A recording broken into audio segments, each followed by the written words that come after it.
반인륜적인 범죄를 막기 위해 전자발찌 제도가 도입돼 대상자는 급증했지만 전담 인력은 그대로여서 실효성이 의문입니다.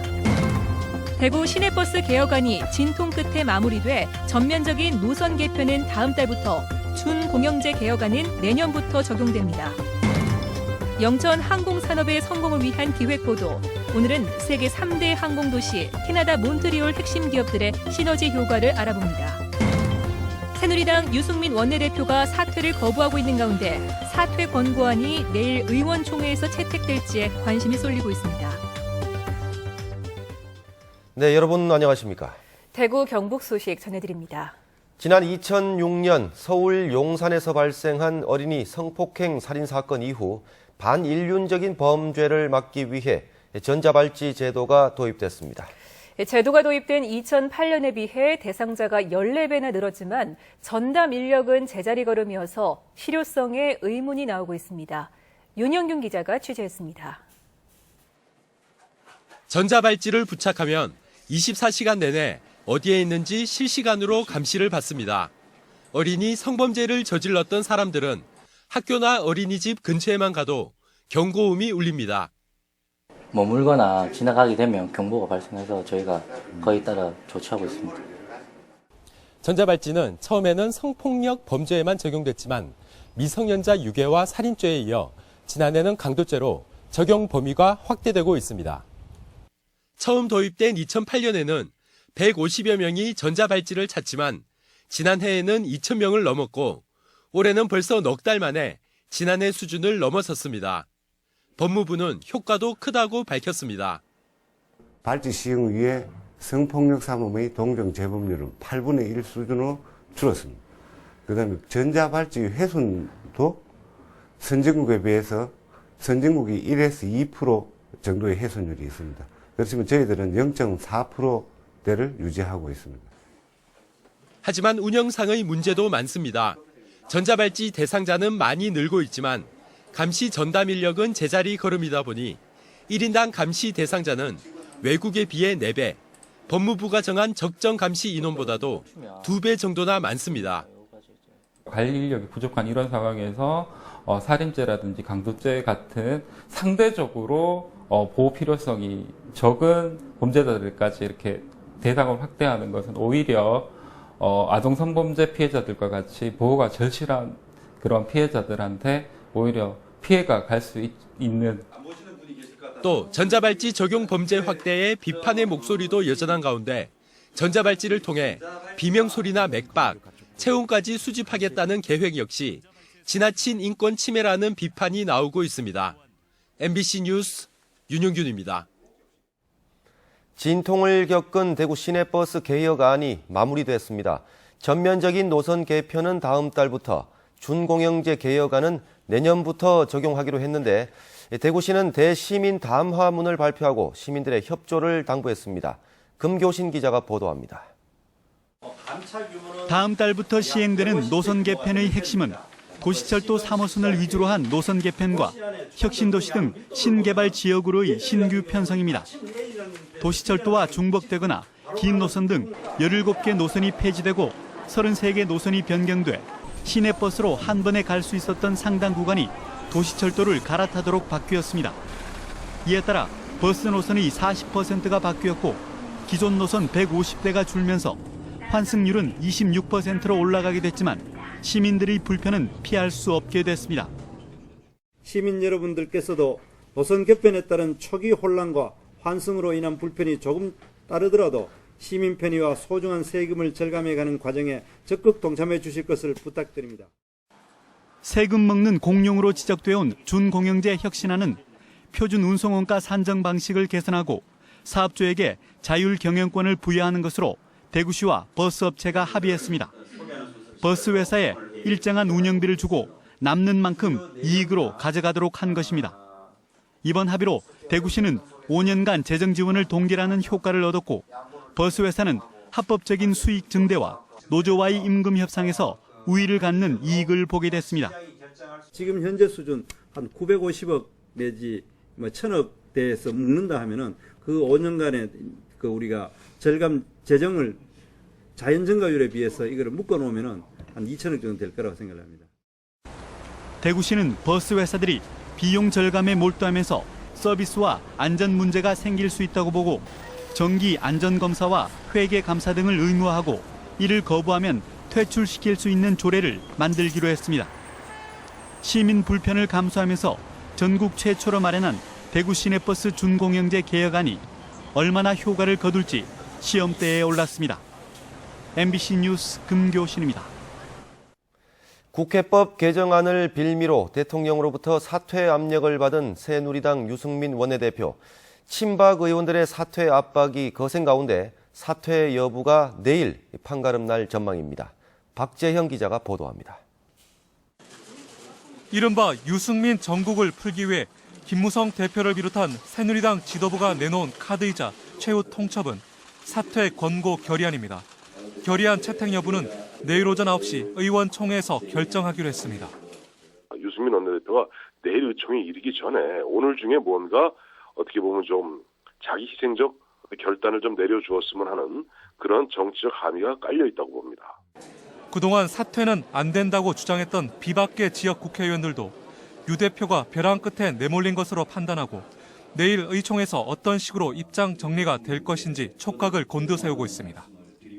전체적인 흐름은 어떤 형태로든지 이제 사임을 해야 된다 하는 기류가 강하다고 보여지죠. 유 대표 사퇴를 염두에 두고 내년 총선 공천에 어떤 파장이 미칠지를 각자 분주하게 계산하고 있는데 유 대표가 쉽게 사퇴하지는 않을 것이라는 전망도 일각에서 나오고 있습니다. 내년 총선의 공천권을 둘러싼 친박과 비박의 명운이 걸린 싸움이라는 겁니다. 유승민 치부와는 그다음 칼날이 잘난 건가 그렇게 김수준이가 생각을 많이 하더라고요. 소득 공천에 걸려가는데 양측 재판관에 그걸 밀려 가려주니까. 하지만 당의 화합과 당청 간 관계 회복을 위해 명예롭게 퇴진하는 모습을 보여준다면 당내에서 입지를 더욱 굳힐 수 있는 기회라는 분석도 있어 과연 유승민 원내대표가 어떤 묘수를 내놓을지에 정가에 관심이 쏠리고 있습니다. MBC 뉴스 박재형입니다. 대구 남구청이 메르스에 감염됐다 완치된 주민센터 공무원 김모 씨에게 중징계 결정을 내렸습니다. 남구청은 김 씨를 자체 감사한 결과 지방공무원법상 성실 의무에 반하는 행동을 했다면서 중징계 결정을 내렸다고 밝혔습니다. 이렇게 되면 공무원법상 대구시가 인사위원회를 열어 김 씨의 최종 징계를 결정하게 됩니다. 경상북도는 오늘 경북 의성의 공설시장에서 전통시장 장보기 캠페인을 벌였습니다.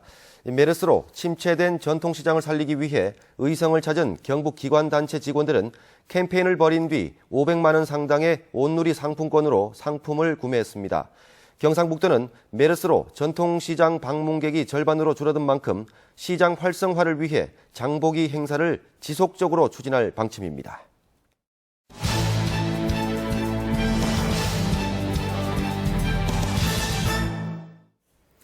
경상북도가 추진 중인 항공산업 클러스터의 성공을 위해 마련한 기획뉴스입니다. 오늘은 세계 3대 항공도시 캐나다 몬트리올을 이끄는 핵심 기업과 다양한 기업들이 만들어내는 시너지 효과를 알아봅니다. 캐나다 현지에서 한태연 기자가 보도합니다. 전 세계 50개 나라 230여 개 지역에서 모의 항공 조종 장치의 선두 회사로 명성을 얻고 있는 CAE. 전 세계 130여 개 항공사와 항공기 제조업체에 시스템을 제공하고 있습니다. 이 회사에서 생산하고 있는 모의 조종 장치입니다. 실제 비행과 같은 훈련을 할 수 있도록 도와주는 장치인데 한 대당 100억 원에서 180억 원에 전 세계로 수출되고 있습니다. 이 회사는 항공 아카데미를 설립해 해마다 2천여 명의 학생들을 배출하면서 조종사 교육에서도 높은 시장 점유율을 기록하고 있습니다. At CAE, the strength of CAE is the innovation that we provide, very innovative products. We've changed the way pilots train over the years, and we're continuing to invest in R&D.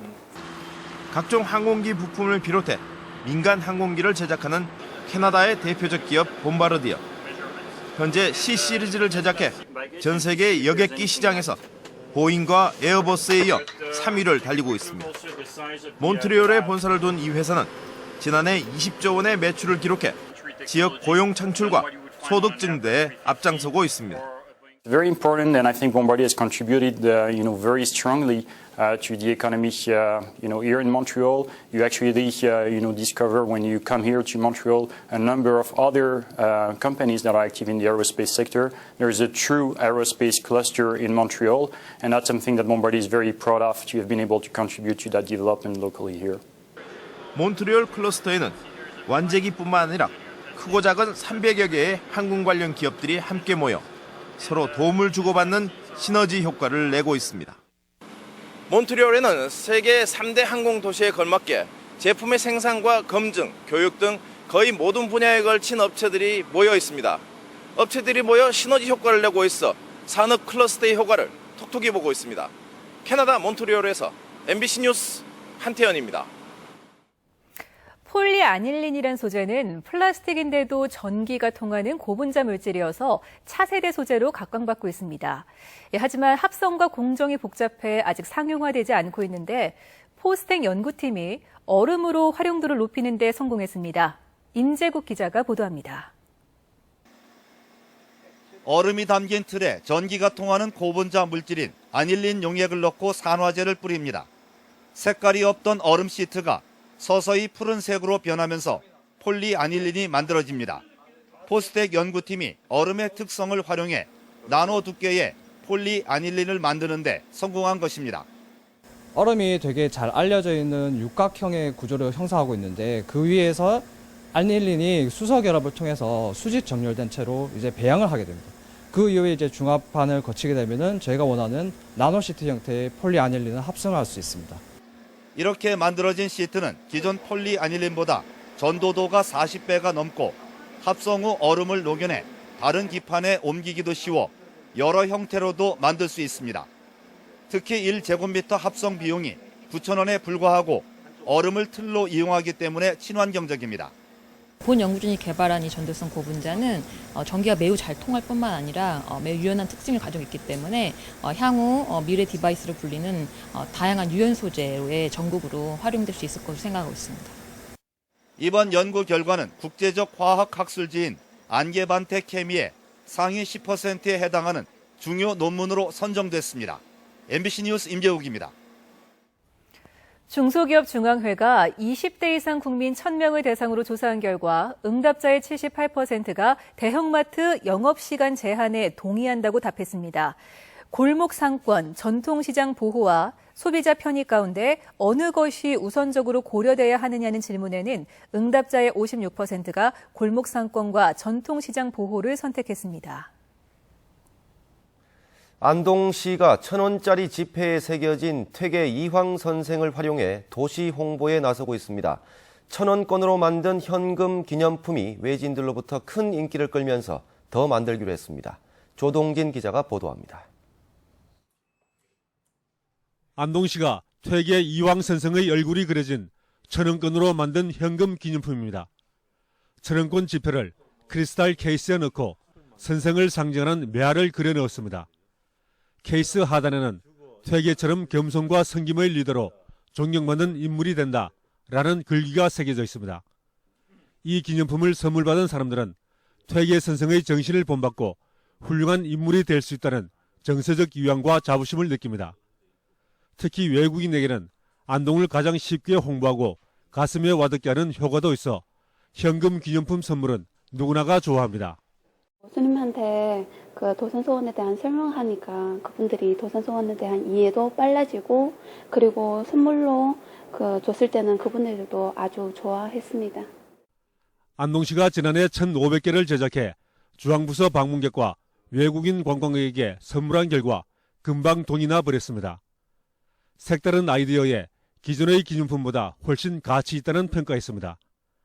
현금 기념품은 개당 제작비가 12,000원이나 되고 기부행위 논란 등 고민되는 부분도 있습니다.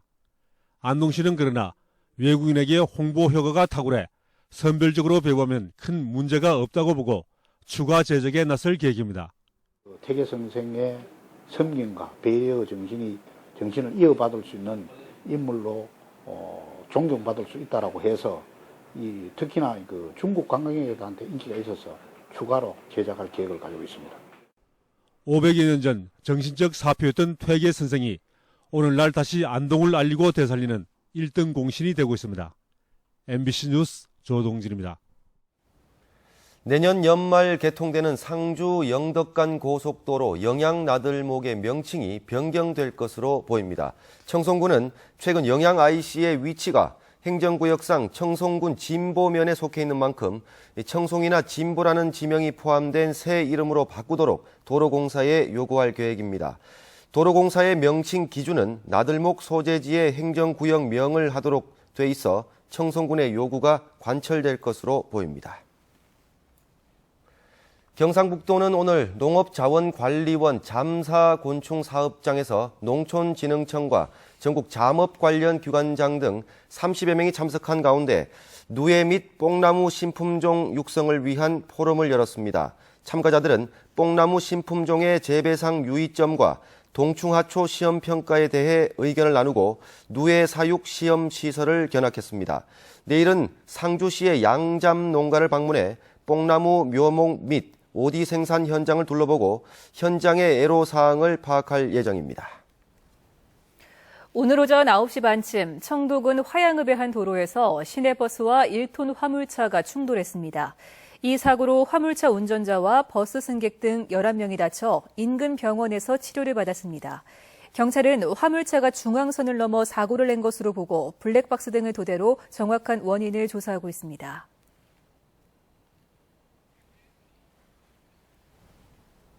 대구 경북 소식이었습니다.